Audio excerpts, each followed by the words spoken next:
Amén. Gloria al Señor. Lo digo siempre y me repito, pero es un gozo. Y para mí es un privilegio estar con ustedes aquí. En mi casa, en mi identidad, es quienes somos. Amén. Y hoy quiero compartiros precisamente la palabra que el Señor ha puesto en mi corazón. Es la primera sesión de 5 que vamos a tener. El Señor me ha estado hablando de una manera fuerte y poderosa. Como sabéis, yo creo que en el proceso la visión más clara que el Señor me ha dado es como ese alfarero, como hemos hablado tantas veces, que el Señor desarma el vaso y ahora viene cuando el Señor te quiere dar forma. Y yo me siento así, o sea, el Señor me dio una palabra, odre nuevo. Yo entendí que por años había estado poniendo parches viejos, parches nuevos a un odre viejo. Y parte del proceso es que una de las cosas que he venido a darme cuenta y he venido a entender es quién es mi Padre. No solo en el cielo, mi paternidad divina, es decir, quién es Dios en mí, quién es Dios en mi corazón, quién es Dios en mi alma, sino al mismo tiempo a qué casa espiritual pertenezco. Te lo podría preguntar de otra manera, ¿quién es tu papá espiritual? Y muchas veces algunos hemos tenido, venimos de diferentes trasfondos. Yo sé que no todos hemos nacido en Montesión, no todos se han convertido aquí, con lo cual venimos con una identidad que ha sido formada. No digo que sea mala, digo que es una identidad que se ha formado en tu vida. Y como todo buen hijo, estoy seguro que amas a tus papás, pero hay cosas que te gustan y hay cosas que no. Hay cosas que amas y dices, estos somos nosotros. Y hay cosas que no te gustan. Hay cosas que identificas como dices, wow, estos somos los Rodríguez. O estos somos los Salinas. Y hay otras cosas que te ponen colorado. Tanto de los Rodríguez como de los Salinas. Y ahí es donde digo, ok, soy una nueva criatura en Cristo Jesús. Soy un vaso nuevo. Soy un odre nuevo. Tengo una nueva identidad en Cristo Jesús. Y ahí es donde me pregunto, ¿quién es mi papá? No solo mi papá Dios, sino qué personas en mi vida han influenciado mi carácter. ¿De dónde cojo la referencia? Hermanos, es algo muy sencillo. Es decir, ¿qué pastores, qué hermanos, qué apóstoles, qué profetas han marcado mi carácter, mi vida personal? De manera que yo pueda seguir su ejemplo. Llegué a Gales, a la conferencia, y primer momento, estaba empezando Pastor Jan a predicar, a dar la bienvenida, no estaba ni predicando. Y la siguiente en compartir era la hermana Suzette Hattin. La hermana Suzette Hattin es curioso porque era la directora de intercesión del ministerio de Reinhard Bonnke. Para que no sepa quién es Reinhard Bonnke, ha sido el mayor evangelista después de Billy Graham, pero igual que Billy Graham, su ministerio está orientado en Estados Unidos, en el hemisferio norte. Reinhard Bonnke ha hecho cruzadas evangelísticas y han llegado a conocer al Señor más de 300 millones de personas en África. Su ministerio ha estado en África y él llevaba un equipo que iban orando, iban intercediendo, y esta hermana, Suzette Hattin, a día de hoy está sirviendo al Señor en Papúa, no en Papúa Nueva Guinea, sino en la Papúa que pertenece a Indonesia. Solo te lo traduzco, significa menos infraestructuras, vivimos en la jungla, jungla literal, o sea, es decir, viven en la selva, con lo cual a muchos sitios son remotos o tan remotos que todavía no ha llegado la era moderna, o sea, hay que llegar en helicóptero prácticamente, ¿vale? Y de hecho tengo una serie de anécdotas que espero que te las cuente en persona en el mes de agosto, que primero Dios estará aquí. Amén. Así que eso, voy metiendo algún anuncio que otro porque si no, esto nos hace ameno. Pero lo divertido de esto es que Reinhard Bonnke toma su llamado, toma su manto, después de salir de la Escuela Bíblica de Gales. Va a hacer un tour turístico a Londres y se monta en un bus, como todos hemos hecho, de estos buses rojos de 2 plantas que suena divertido, luego son un bus cualquiera, pero uno se siente bien tomando el bus y se siente especial. Y de pronto sintió de parte del Señor que tenía que bajarse en una parada específica y se para, se baja y apenas a 2 cuadras hay una plaquita en una casa que pone: esta es la casa del evangelista George Jeffreys.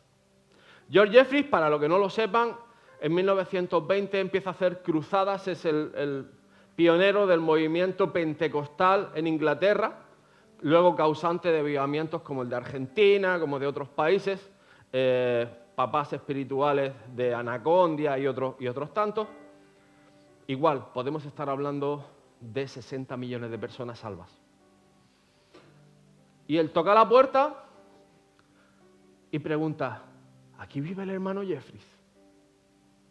Y por supuesto la asistenta del hermano Jeffreys no lo iba a dejar entrar. Te lo imaginas, ¿verdad?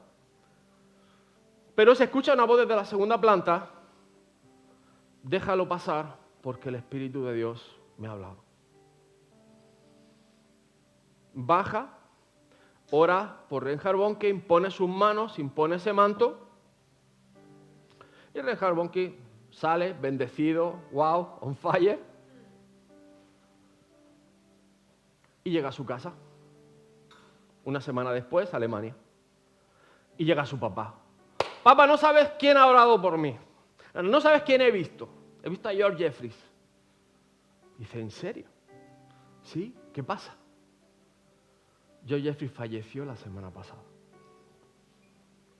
Y es algo curioso. Justo antes de que ese hombre de Dios se fuera, había impartido ese manto, esa unción, esa autoridad sobre Reinhard Bonnke.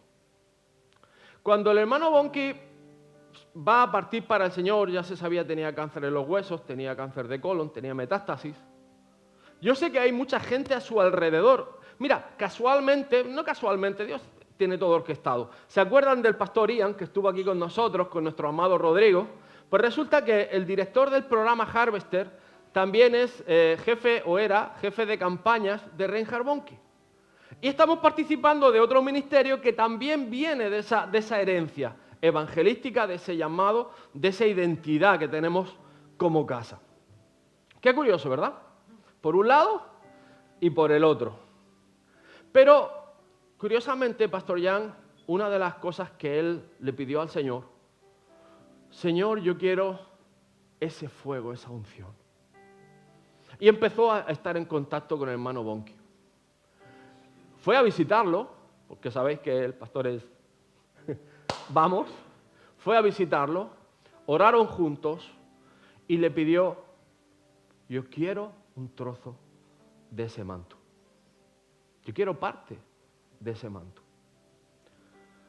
Ora por nuestro pastor, ora por el ministerio de nuestra casa. Y cuando él se muere, el profeta Chris Berglund llama a Pastor Jan. Dice: el Señor me ha dicho que lo que tú has pedido acerca del manto, Dios te ha dado una porción. Y yo, recopilando toda esta información, y créeme que no tenía nada que ver, porque yo venía a la conferencia y yo estaba, Papúa, estaba en otras cosas. El Señor me pone algo claro: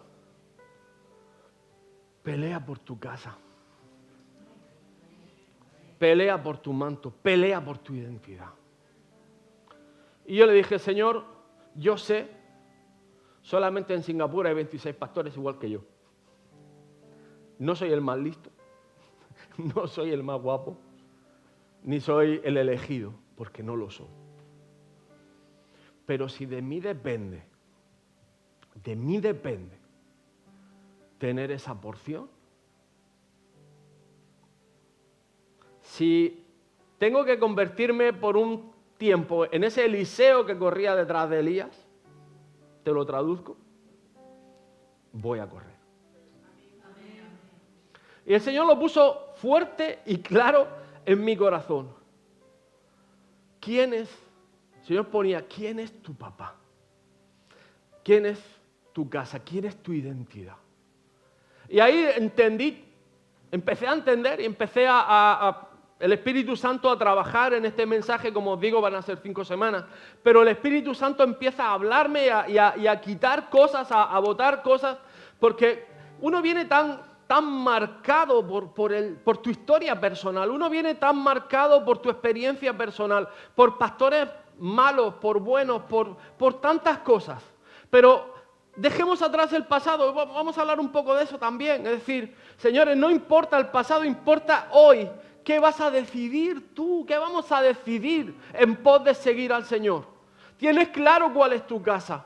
¿Tienes claro quién es tu pastor? ¿Quién es tu identidad? ¿Tienes claro lo que estás anhelando de parte del Señor? Porque, hermano, yo no sé tú, pero yo he tomado mi decisión. Y esto también va de decisiones. De decisiones, además, que no necesitas que el ángel Gabriel venga y se aparezca, porque tiene otro trabajo que hacer. Cuidado. Son decisiones simples. O lo sigo o no lo sigo, lo persigo o no lo persigo, o tengo clamor en mi corazón o no lo tengo. Es decir, o quiero ese fuego o no lo tengo en mi corazón. Con lo cual empezamos a la palabra del Señor y quiero ponerte el primer punto. Hoy va a ser un poco de versículos, hoy necesito poner la estructura. Coge tu Biblia, despiértate y vamos a ponernos las pilas, vamos a trabajar. Amén. Punto número 1, tú eres edificio de Dios. Amén. Díselo al que está al lado tuya, eres edificio, eres templo de Dios. Y la primera escritura es 1 Corintios 3:9, porque somos colaboradores de Dios. Díselo a tu vecino, eres un colaborador de Dios, ya tienes trabajo, eres un colaborador de Dios. Dile a tu vecino, tú eres el campo de Dios. Dile a tu vecino, tú eres el edificio de Dios. Amén. Gloria a Dios. Amén. La Escritura compara la vida de un creyente con un edificio, con un campo, y que somos colaboradores en la edificación, en la constitución del reino de Dios aquí en la tierra. Amén. 1 Corintios 3:16. ¿No sabes que eres el templo de Dios y que el Espíritu de Dios mora en... El Espíritu de Dios mora en ti? Mira al que tienes al lado y repítele. El Espíritu de Dios mora en ti. ¿Ok?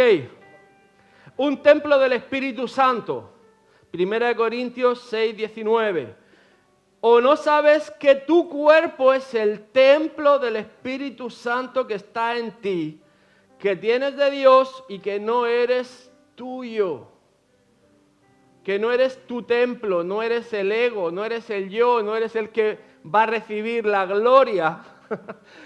En ese templo, el que debe recibir la gloria es el Señor, es el Espíritu Santo. Amén. Y somos una casa espiritual. 1 Pedro 2:5. Tú también, como piedra viva o piedras vivas, te está edificando una casa espiritual, un sacerdocio santo para ofrecer sacrificios espirituales aceptables a Dios por medio de Jesucristo. Amén. Así que empezamos fuertes, pero tenemos 3 funciones.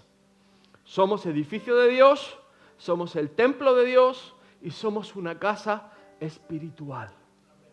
Amén. Ok, vamos formando identidad. Proverbios 29:18, cuando el pueblo no acepta dirección divina, cuando hay orgullito, cuando quiero hacer mi voluntad, Dios hace algo, suelta las riendas. Escúchame bien, cualquier decisión que tomes, cualquier situación que enfrentes, deja que las riendas, es decir, no sueltes las riendas, sino entrégale las riendas a Dios. He escuchado miles de predicadores decir, suelta la rienda y que Dios dirija. No, entrega tus riendas al Señor. ¿Por qué? Porque si tú coges las riendas, te vas a desenfrenar. ¿Sabes qué significa eso? Que el caballo pierde la dirección y va a correr donde él quiere. Y tú no vas a controlar las consecuencias. Ahora un portero famoso, el del Paris Saint-Germain, se cayó en el Rocío y una caída tonta, el caballo le pisó el cuello. Y no saben si va a vivir o no va a vivir. Y el Señor me hablaba de este versículo. El que no acepta la dirección divina se desenfrena. Y pueden pasar accidentes tontos, con consecuencias muy graves. Pero hay un premio para la obediencia, y es que el que obedece la ley es alegre. Y uno es alegre o uno está contento cuando las cosas van. ¿Amén? ¿O no? Ok. Te voy a contar una historia que estaba leyendo acerca de otra persona que fue padre espiritual nuestro. Esto está en el libro de Hebreos, detrás del velo, creo que están disponibles en la iglesia, así que si lo necesitas o lo quieres, puedes leerlo. Dice, las buenas bases son extremadamente importantes. Me di cuenta de esto hace algunos años cuando un grupo de pastores y yo ministrábamos en Grecia. Una tarde visitamos un parque en Atenas donde vimos varias esculturas y monumentos de la antigua Grecia. Luego caminamos sobre el pavimento donde había columnas a ambos lados. El guía nos informó que esas columnas habían resistido los vientos del tiempo. De hecho, fueron construidas antes de que el Señor Jesús viniera a la tierra. Durante más de 2000 años, esas majestuosas columnas habrían estado de pie, erguidas y rectas. Conforme seguimos paseando, bastante impresionados por esos pilares antiguos y majestuosos, notamos que una se había caído. Y el guía turístico señaló la columna caída y explicó, esta cayó hace apenas 20 años después de permanecer en pie durante más de 2000 años. Le preguntamos al guía, ¿qué ocurrió? Su respuesta todavía me sorprende porque responde, les mostraré el problema. Nos guió hasta el otro lado donde pudimos ver la base de la columna y en la base había sido partida por una raíz de hierba. Y esa pequeña raíz había derribado la columna. Y dice Pastor Bailey, ¿qué lección divina nos ofrece a todos? No debemos permitir que las raíces de las vidas viejas rompan nuestros cimientos, porque eso sería el derrumbe de nuestra vida y de nuestro ministerio. Y ahí es donde digo, he empezado diciendo, nuestra casa, papá, mamá, pastores, como quieras. Estoy seguro que hay cosas que has identificado como que no te gustan. Y te digo algo, coger una matita pequeña se coge con 2 dedos y se quita fácilmente. Si la dejas crecer, si no tratas con eso, una pequeña plantita derribará tu ministerio. Porque se va a convertir en una raíz profunda si no tratas con ello. Y hermano, identifiquemos. Escúchame bien, con temor de Dios te lo digo porque es un reto para todos nosotros. ¿Cuáles son nuestros cimientos? ¿Cuáles son nuestra base de carácter? Porque mira, tú no puedes ser usado si no has sido procesado. Si tu carácter no ha sido doblegado por Dios, si no ha sido domado. Y eso significa que has vivido un proceso donde entregas cosas al Señor, donde sometes cosas al Señor, aunque sean de tu carácter o de tu identidad, aunque vengan de tu casa, no significa que son buenas. No significa que van a ser sólidas. Y no me creo que me digas, es que todo es bueno. Porque conozco a todas las familias. Y si somos sinceros, hay un montón de cosas que no funcionan. El acto de humildad es preguntar, ¿por qué no funcionan? Y no me vale que me diga, es que no sé si Dios, ¿qué quiere tratar? Quiere tratarte a ti. O sea, no mires para otro lado, Dios quiere tratarte a ti. O sea, no está... Si estás en un proceso que dices tú, me estoy pillando palos por todos lados, no divagues. Eres tú el problema. Eres tú el que tiene la necesidad. Estamos tan orientados a buscar el problema en lo externo, a victimizarnos. No eres la víctima, eres la causa de que Dios vino a la tierra, de que Jesús dio su vida, de que Dios puso el ejemplo delante nuestra, de que nos dio el Espíritu Santo. ¿Para qué? Para que fuésemos procesados a la imagen de Cristo. No busques más excusas. Enfrenta el problema y empieza a detectar raíces y empieza a sacar. Porque necesitas poner un cimiento bueno. Me dirás, es que en mi casa nunca hubo lo que sea. ¿Ok? ¿Qué vas a hacer tú? Yo me hice esa pregunta.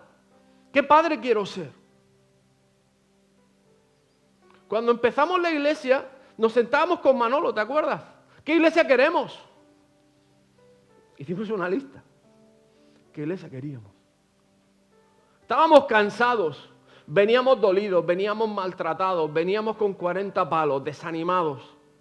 Y el Señor ponía un reto que se llamaría Montesión.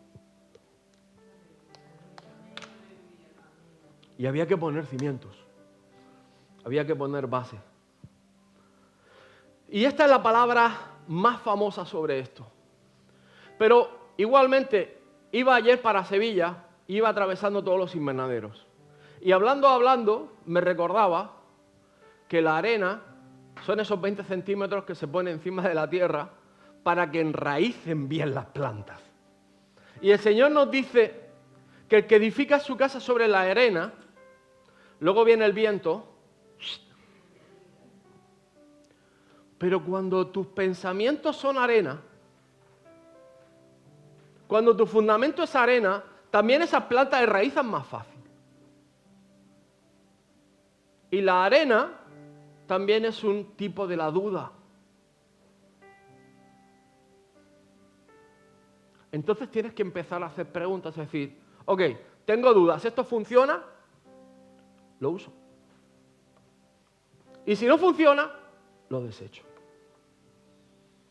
Pero escúchame bien, determinación. Determinación. La roca es Cristo. Y hay que beber de Cristo. Y la roca seguía al pueblo de Dios. Y la roca era Cristo. Y Cristo está contigo y el Espíritu Santo también. Y Él está a través de la palabra y a través de la Escritura. Y el Verbo se hizo carne. La acción de Dios está presente en cada uno de nosotros. Si la quieres tomar.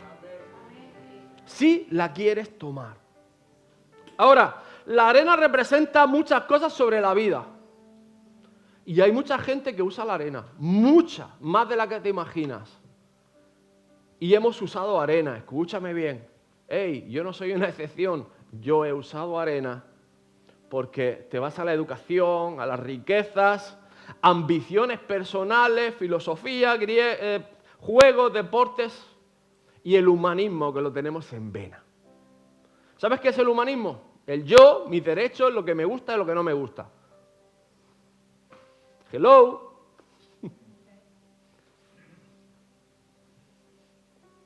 Jesús es radical en eso.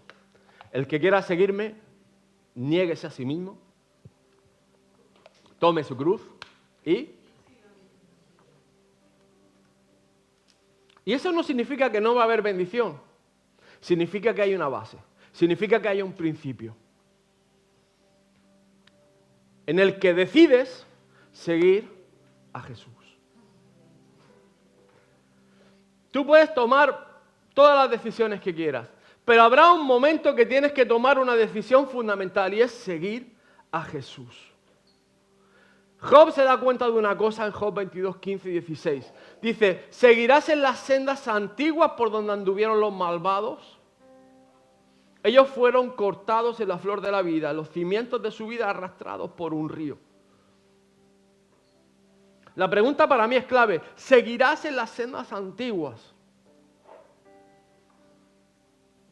A mí no me gustaba cómo actuaba mi padre, pero seguimos sin tratar cosas.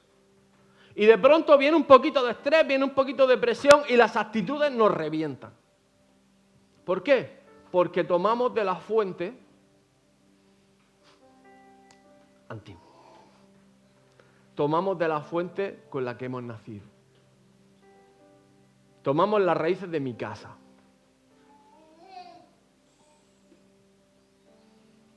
Y ahí es donde digo, los cimientos de un cristiano deben de estar en Cristo Jesús. Y Cristo Jesús es la piedra fundamental, fundacional, de donde debe de partir cualquier edificio o cualquier casa espiritual. Y escúchame, varón, ¿cuántos varones hay? Ok, pues tu casa parte de la fundación que tú pongas. ¿Cuántos jóvenes hay?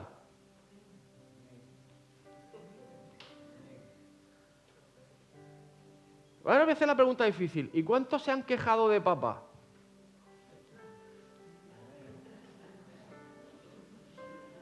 ¿Ok? Joven, te vas a ver en el punto donde tengas que tomar decisiones que esto no estaba bien o tengo dudas. Pero ahora te va a tocar a ti poner la decisión correcta.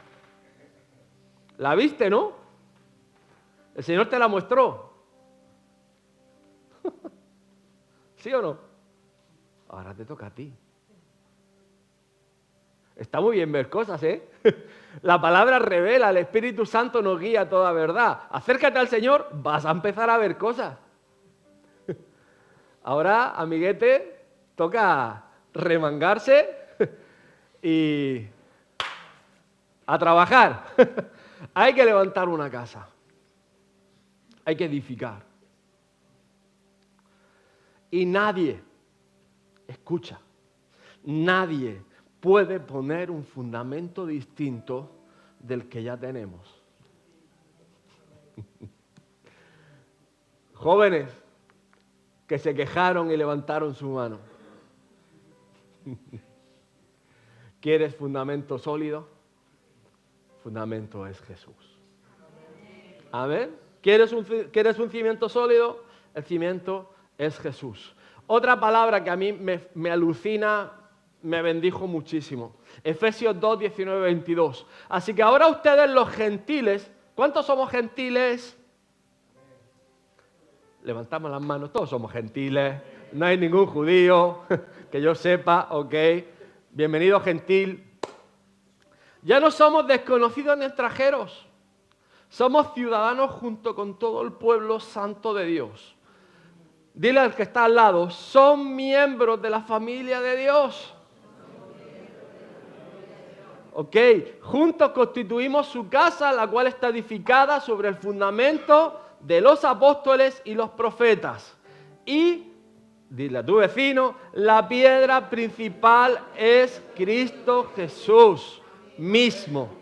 Estamos cuidadosamente unidos en Él y vamos formando un templo santo para el Señor por medio de Él. Ustedes, los gentiles, también llegan a formar parte, dile a tu vecino, de esa morada donde Dios vive mediante su Espíritu. ¡Aleluya! Dale un aplauso al Señor.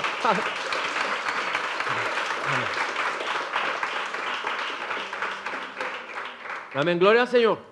Con lo cual, el Señor nos ha dado dos cosas, que por cierto el diablo ha usado muy bien para desvirtuar. Una son los apóstoles y otra son los profetas. Vamos a quitar mitos. El apóstol no es el señor este gordo y grande que lleva 50 años en la iglesia, que se sienta aquí detrás y todo el mundo le rinde pleitesía. Ya me metí en problemas. El apóstol no es otro que es enviado. Es enviado. Un apóstol es enviado en una misión de levantar, de edificar iglesia, de poner fundamento. Y normalmente el apóstol tiene en sí los dones de evangelizar, de enseñar, de cuidar, de pastorear, tiene el don profético, por lo tanto se convierte en un apóstol. Probablemente alguno sea predominante sobre otro, pero fluye en esta unción. Amén. Y profetas no es el que tiene don profético. Hello. Muy poquitos profetas he visto. He visto muchos hermanos con un don profético, con un espíritu de discernimiento, con una palabra de sabiduría, con una palabra de conocimiento. Amén. Pero profetas es harina de otro costal. Profeta significa que empiezas a ser el mensaje de Dios para ciertos sitios en cierto momento. Te pongo un ejemplo. Jeremías iba desnudo por Jerusalén. Dios le había dado un mensaje.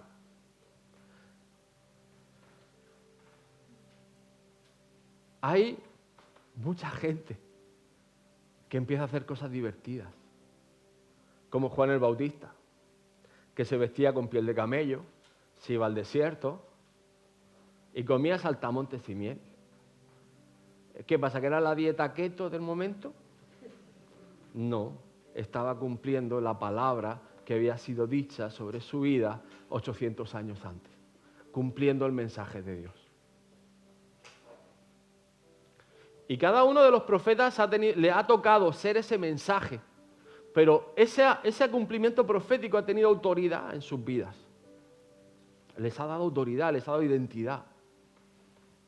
Pero son necesarios. Mira, llegamos a Gales y una de las cosas en la convención que me alucinó fue la profeta Emma Stark. En Escocia ha habido un avivamiento, hubo un avivamiento en los Aberdeens, en la zona norte de Escocia, y hay un fruto de eso, es un ministerio profético, un consejo profético, y hay profetas en la nación que están ejerciendo el oficio profético. Y esta hermana, antes de venir a la convención y a la conferencia, se puso a orar sobre Gales y empezó a pedirle al Señor revelación sobre qué había pasado para poder orar y poder interceder. Además, poner al pueblo de Dios a pelear. Es decir, porque el profeta, como hizo Eliseo, se ponía como vigía delante de la atalaya, delante de la torre, y hablaba, revelaba a los generales, a los capitanes de la guardia, al rey, revelaba el plan, la estrategia.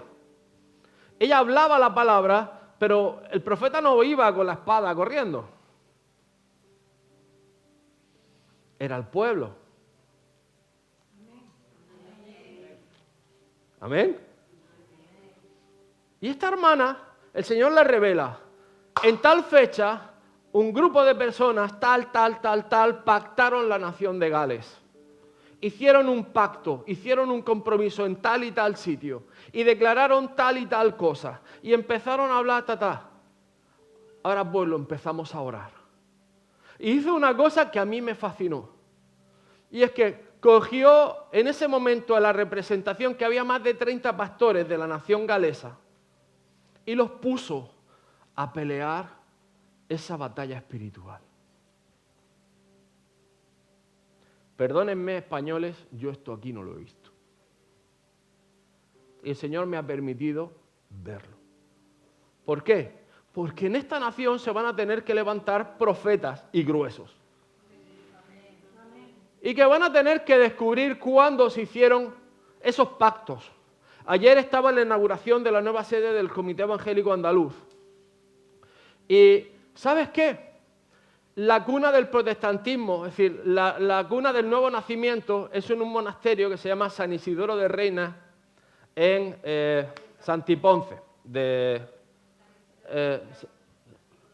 en Sevilla. Y entonces resulta que una de las cosas que hacen en la Contrarreforma es mandar a uno de los mejores orfebres, a uno de los mejores retablistas. ¿Sabéis lo que es un retablo, no? El altar que le hacen a la Virgen o al santo de turno, al que se consagra y por contrato lo obligan a permanecer allí hasta que termine la obra. ¿Por qué? Tengo unas fotos que os puse ayer, si lees todos los nombres que están firmando los edictos judiciales, notariales que estaban en el convento, todos esos monjes habían nacido de nuevo. Todos esos monjes, todos esos frailes, si te pones a buscarlos, los que no huyeron, y huyeron 8 de ellos, y puedes contar las firmas, fueron matados en la hoguera 3 años después, por un concilio de la Inquisición. E hicieron una cosa que se llamó la Contrarreforma. Pactaron que ese avivamiento que había habido en nuestra nación, en la élite intelectual, en esos monasterios, hubo avivamiento. En Valladolid hubo avivamiento, en la Universidad de Salamanca hubo avivamiento, en Alcalá hubo avivamiento. Es decir, hubo conatos de hermanos que tuvieron la revelación del Espíritu Santo. Y el diablo se levantó fieramente para arrebatar sus vidas. Y pagaron un precio altísimo para que tú y yo hoy tengamos la palabra de Dios. Así de claro. Y esa gente es la misma que se tiene que levantar ahora. Y tenemos que pelear por nuestra nación. Por eso vamos a poner principios elementales de Cristo. Jeremías 6:16 habla de las sendas antiguas, con lo cual, señores, ejercicio, escudriñese cada uno. Miren en la agenda, miren en el corazón, miren en la memoria qué cosas han marcado tu casa. Escúchame bien, porque el miércoles vamos a orar. Y voy a llamar a la iglesia, al pleno, de que sea un miércoles especial. Porque vamos a orar por esa memoria y vamos a empezar a pelear de verdad. Pero también te digo una cosa, si no estás dispuesto a cambiar, no vengas. Es sencillo.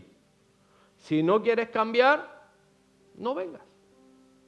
Ahora, si vas a poner la carne en la parrilla, vamos. La oferta está hecha. Ahora, ¿qué dice Hebreos, el apóstol Pablo, como verdades fundamentales, como la doctrina de Cristo? Lo primero es el arrepentimiento de obras muertas. Lo segundo es la fe en Dios. 3, la doctrina de los bautismos. 4, la imposición de manos. 5, la resurrección de los muertos. Y 6, el juicio eterno. Y la primera es sencilla. El arrepentimiento de obras muertas significa cambios.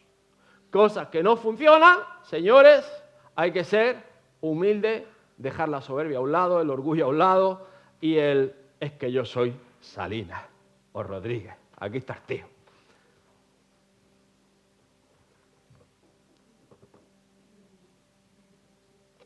Yo soy hijo de Dios. Y mi vasija la tiene que formar el alfarero. Pero dentro del alfarero, el Señor ha mandado un apóstol y profetas a su casa. Y yo quiero esa opción. Amén.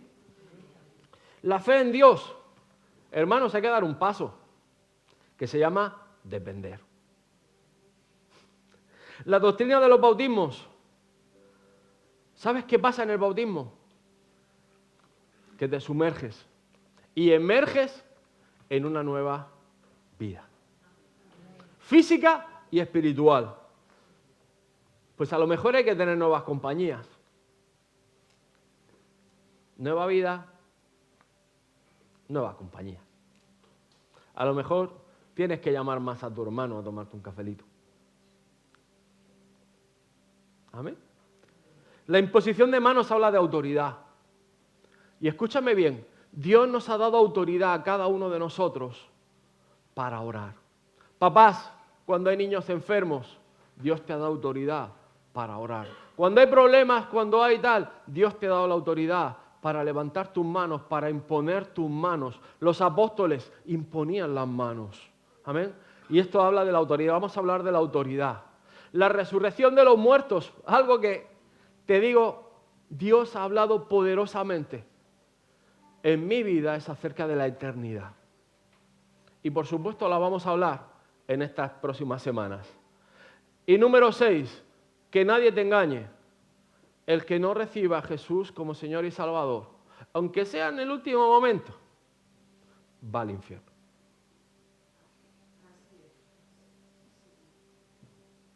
Aunque sea en el último, como dice aquel, de refilón, pero vas al infierno. Ahora, Él es fiel y justo. Y el Señor da oportunidad. Y lo dice su palabra, que incluso a los que no le buscaron, al que no lo clamó, Él se manifiesta. No estamos aquí para juzgar. Tú no has estado ahí. Tú no sabes eso. Ni yo tampoco. Salvo que Dios te lo muestre, salvo que Dios te lo revele. ¿Ok? O sea, entrar quién va o quién no va no nos compete a nosotros. Y créeme, hay iglesias que están valorando, es que a lo mejor no ha nacido de nuevo. Tú no lo sabes. Tú no lo sabes. Dios se muestra, Dios se revela. Eso es Isaías 65:1. Si lo quieres apuntar. Isaías 65:1. Ok. Así que Esdras 3:11. Esto me encanta y vamos terminando, no te preocupes. Ellos cantaron en respuesta alabando y dando gracias al Señor, porque Él es bueno y porque para siempre es su misericordia hacia Israel. Entonces toda la gente gritó con gran grito cuando alabaron a Jehová, porque el fundamento de la casa de Jehová fue puesto. Y esto es otra parte que el Señor va a tratar con nosotros. Cuando pasamos todo el proceso, vino Pastor Jan y me dijo, David, eso fue en marzo, estoy orando por ti para que caiga sobre ti la unción de gozo. ¿Sabes cuál fue mi respuesta? Tengo de todo menos gozo.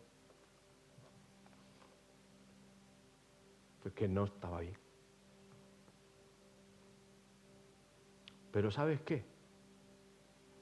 Creerle al Señor que Él puede cambiar tu lamento en danza y tu hablar en alabanza ha cambiado tu manera de hablar.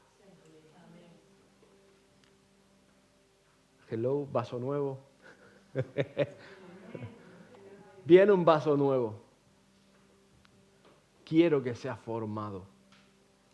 He decidido, señores, hola. He decidido. Decide. Decidamos. Te dejo un resumen breve. Dios quiere construir buenos cimientos y el deseo de Dios es levantar buenos cimientos en muchas generaciones. Quiere decir que tus decisiones van a influenciar tercera, cuarta, quinta generación, Isaías 58:12. Número 2, se necesitan buenos cimientos para seguir adelante con el Señor. Sin un buen fundamento, el Señor no siempre nos permite seguir adelante en el camino cristiano. Y eso está en Hebreos 5, 11, 14 y 6 del 1 al 3. Número 3, vale la pena celebrar un buen fundamento. Un buen fundamento es algo sobre el cual el Señor puede edificar. Hebreos 11:10, las ciudades se extienden sobre buenos cimientos y podemos regocijarnos en ellas como lo hicieron los israelitas. Esdras 3:11. Número 4, nuestra piedra angular es Cristo. Toda nuestra vida espiritual proviene de Cristo, porque de Él y por Él son todas las cosas. Romanos 11:36 y 1 Corintios 8:6. Ponte de pie, vamos a orar. Padre, te damos gracias, Señor, en esta mañana. Te pedimos, Espíritu Santo, Señor, que pueste el fundamento, Señor, puesta la visión de identidad de nuestra casa, Señor. Padre, tú empiezas a poner el celo, empieces a poner en nuestro corazón el modelo, el patrón de cómo queremos edificar nuestra casa, Señor. Padre, tú has hablado a nuestros corazones y tú vas a establecer, Señor Padre, tu norma, tu pauta, Señor, en cada una de nuestras casas, en cada una de nuestras vidas, en cada una de nuestras familias, Señor. Te pido, Señor, que establezcas, Señor, estos principios. Te pido, Señor, que establezcas, Padre, el carácter, Padre, suficiente para tomar autoridad sobre cosas antiguas, Señor Padre, que necesitan ser cambiadas, que necesitan ser transformadas, Señor. Te pido, Espíritu Santo de Dios, que tumbes toda religiosidad, que quites toda estructura del pasado, Señor, que no alimenta, que no ayuda, que no cimenta, Señor Padre, que quites toda arena de la duda, Señor, sobre si esto es bueno o es necesario, sino que, Padre, tú empieces a dar patrones, Señor, sobre los cuales edificar nuestra vida personal y nuestra familia, Señor. A ti te damos la gloria y te damos la honra en todo, en el nombre de Jesús. Amén y amén. Señor, te bendiga mucho.